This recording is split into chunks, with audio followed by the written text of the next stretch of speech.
Well, good morning.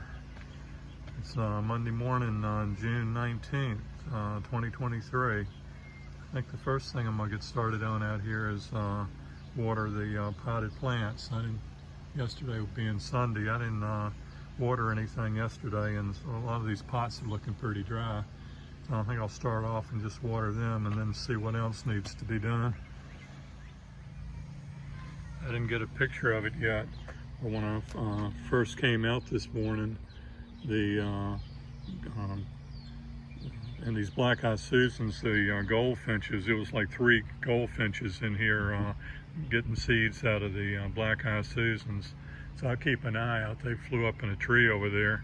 They'll be back. I'll see if I can catch a picture of them here later. Looks like I got one bloom that needs to be deadheaded. I just like to reach down in there and kind of bend these things backwards, and you hear it snap. It comes off clean. Okay, here's my tool tip for the day. I like to use a lot of these quick connectors, and when you do, they should be able to just spin them around and everything, but they get kind of bound up in there. So I like to use this dielectric grease and rub some of that on there and work it in and out of the end of the hose attachment there, and it loosens them up. And it's good for about a month. You try WD-40 or spraying anything, it just doesn't seem to work. But I've tried probably 10 different products, and the dielectric grease works great. Cucumber plants in the side bed are looking good. They're about 2 weeks behind, maybe 3 weeks behind the other bed of cucumbers. Squash are still looking good. I think I got a couple that need to be picked. Let's see, that one's not quite big enough. There's a hand. Let's see. I saw one down here somewhere. Yeah, this one's pretty large. Another thing I like to look for too, if you touch it and the bloom falls right off, it's pretty much ready to go. So I'm gonna get my knife and cut that one off. And I think there's another one right over here. Yeah, that one needs to come off too.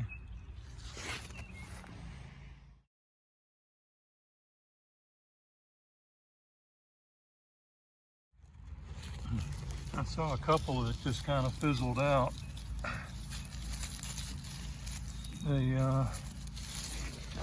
Let's see.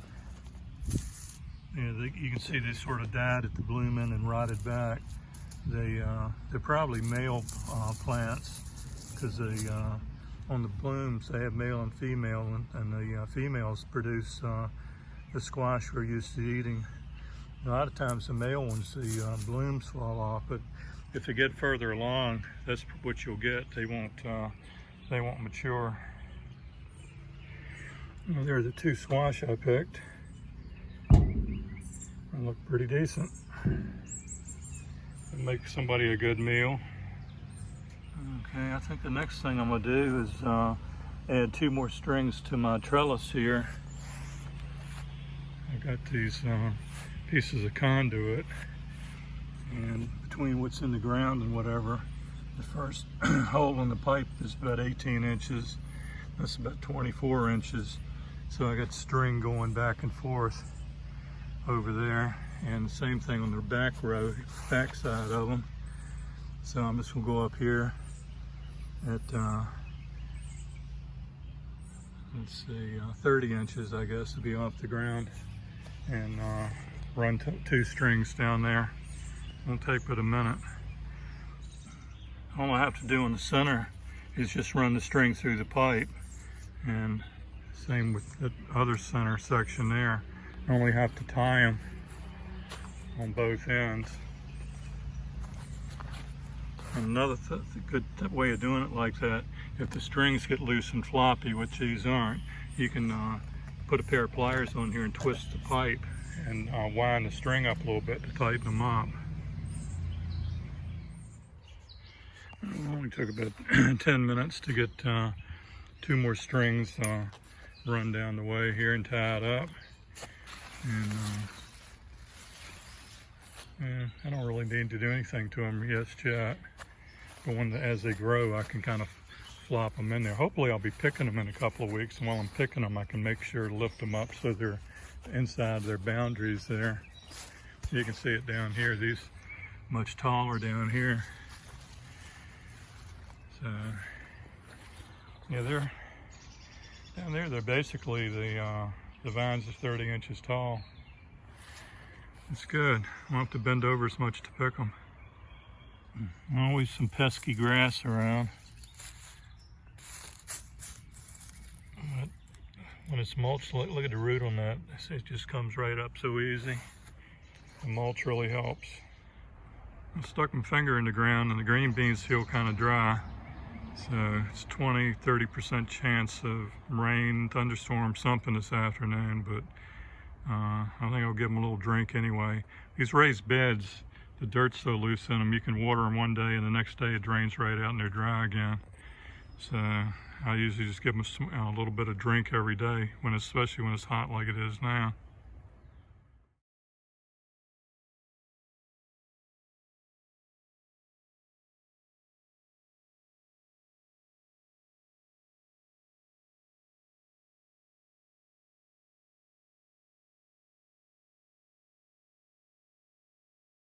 Look what I found while I was doing my watering. There's 3 Japanese beetles up here chewing it to death. This is zinnia, by the way. I'm gonna put the camera down because I think I can grab 2 with one hand and 1 with the other. I think I can grab all 3 of them. Let's see how I do. Well, I need some practice. I only got 2. The one on the bottom was the one I got Friday. And those 2 are the newer 2. Besides the Japanese beetle, look what else I found. I found some little snaps on here. Well, it won't be but a week and we'll have enough to cook them up and eat them. Or either just eat them raw. They're really good raw. Tomatoes are looking good. I think either last Tuesday or Wednesday I tied them up. You know, right, the plants are about that tall then. Now they're a foot or 18 inches taller, and they got a few suckers on them, which that one you just pinch off. But anyway, I think I'll knock the suckers off and tie them up tomorrow morning when it's cool out here. Humidity out here now is like 100%. So tomatoes can wait till tomorrow. That's sun gulls they're really vicious at putting out suckers. That thing has put out 2 suckers that are 2 feet long. Well, they definitely weren't on there last week, so I'll get rid of them. I finally got around to checking my varieties of tomatoes about a week or 2 ago, and I found that Celebrity Plus is a determinate or semi-determinate tomato, which means it grows up to a certain size and then it all kind of blooms at the same time, and all the tomatoes get ripe at the same time. So you don't want to take too many suckers off of the determinants, or I got to read up on semi-determinate. I started reading it the other day and I got interrupted. But I thought I mostly had indeterminate, but I found out these marigolds are also determinate. So I've stopped chopping suckers off of them. And you can see by their size, they're pretty small by nature. And here's the other one. Mountain Fresh Plus are also a determinate variety. Now you can see, let me see. Oh no, they're going this way. It's 4 plants this way. And they're pretty small too. So I've stopped knocking suckers and stuff off of them. I'm just gonna leave them alone and tie them up and they can do whatever they do. Well, it's June 19th, so I think it's high time to pick this ripe tomato. I know my grandfather, when he used to grow big boys and whatever he grew in his garden back in the day, the gold standard around here in Chesterfield County was to pick a ripe one and eat a ripe one by 4th of July. Well, I kind of beat that, but global warming, climate change, whatever, it seems to be a little warmer these days. And that's a Juliet type variety. I don't think Juliets were around when he gardened, so it's a different variety. And matter of fact, the maturity rate on there says 60 days. So that's probably about how long they've been out here. Now that we're picking tomatoes, I'll give you my tomato tip for the day. Is now that you've grown your beautiful homegrown fresh tomato, don't ruin it by putting it in the refrigerator. You should never put a tomato in a refrigerator. It just makes them mealy tasting and whatever. It's not good for them. So they're a tropical fruit, so you know, keep them in the counter where it's 70 degrees, or even store them outside where it's warm in the shade or something. But if you want a nice chilled tomato in your sandwich, then put it in the refrigerator 2 hours before you eat, and take it out, slice it, and throw it on your sandwich and enjoy it. And look, the one I missed came back. I'm gonna get him this time. Got him. All three are swimming. There you go. You shouldn't bite on stuff that's in Kenny's garden. Not good. Bad. All right, the peppers are looking pretty good. I picked one of them yesterday. I'll try to put a little fertilizer around them every couple of weeks, so I'm going to do that, but I'm going to look everything over first before I'll loop back and do that last. I'll put a little garden tone on them, a little bit of bone meal. And once I put it around the plant, I'll shake the leaves a little bit to kind of get it to fall down and get a little dirt contact. But peppers really like fertilizer. Looks like the plant up here on the end of the road's got a couple of peppers on it too. Well, it's time to pick that one. Oh, this is encouraging. That wasn't there last week. We're looking at how pretty the blooms were. There's another little bitty one. If I can find it. There it is. There's another one. That's gotten caught up in that little blue tape. Let's see if I can get that untangled. There we go.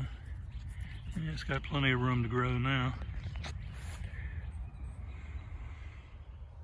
A little row of sunflowers is really starting to take off and grow. It looks like the ochre's finally decided it's going to turn green and start to grow. Last 2 years I've had the hardest time getting the ochre started. But anyway, it's going now. The cucumbers here on the back row sure are growing and blooming. It blooms everywhere. I was going to put a little bit more string up there today, but I think I'll do that tomorrow morning along with suckering the tomatoes. It's just flat out too hot out here right now. The bees sure do love the coneflowers.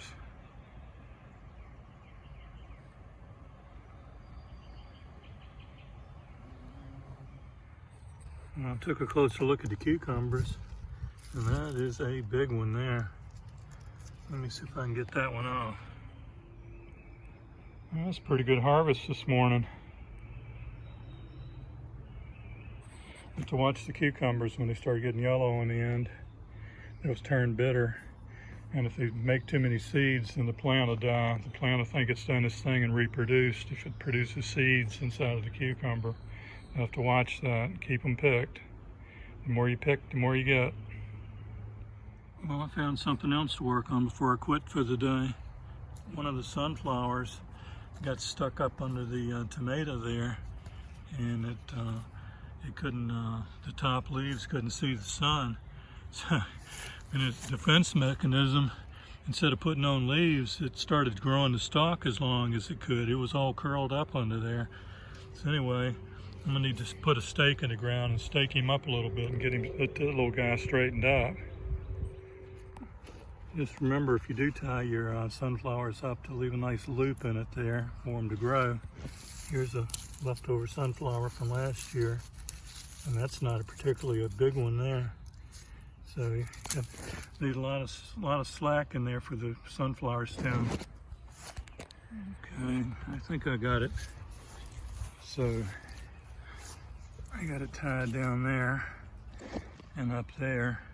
It's still pretty pliable. I think when the sun hits it, it's gonna straighten up, and this will probably be the tallest one now, since it had its little adventure with the tomato plant, and it grew a bunch of stem and a bunch of leaves. It's a foot taller than everybody else. Isn't that amazing? When I took all the flower pictures last Saturday, I missed the one hyssop here that's blooming. You can see the bees just love this stuff. I used to have a whole bed that was 4 by 10 full of this stuff, but I grew them up by seeds, and they come back every year. But over there in the other bed, I don't think I got enough sunlight, and plus the mulch on top, they stopped coming back. So I'm gonna have to, next year I'm gonna have to, February, March, I'm gonna have to start some more by seed and get my hyssop going again.